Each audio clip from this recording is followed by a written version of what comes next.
আচ্ছা, নেক্সট আমরা দেখব এলডিআর সেন্সার। এলডিআর মানে লাইট ডিপেন্ডেন্ট রেজিস্টার সেন্সার। এই সেন্সার লাইট ইন্টেন্সিটি ডিটেক্ট করতে ইউজ করা হয়।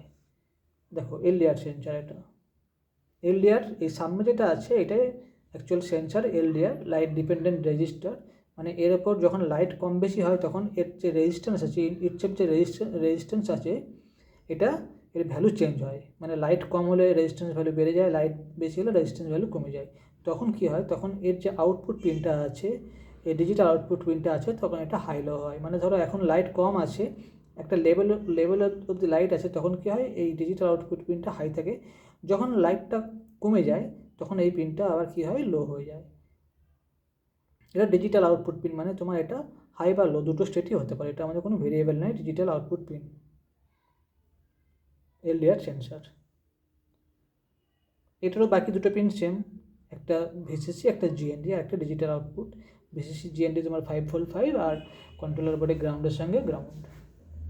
আচ্ছা, এই সেন্সার আমরা কোন প্রজেক্টের জন্য ইউজ করতে পারি? এটা ধরো তুমি কোনো রকম অটোমেটিক স্ট্রিট লাইট, মানে লাইট তোমার automatic street light off on করার জন্য, বা তোমার লাইট বেসড কন্ট্রোল প্রজেক্ট করছো, তখন এই সমস্ত সেন্সর আমরা ইউজ করব।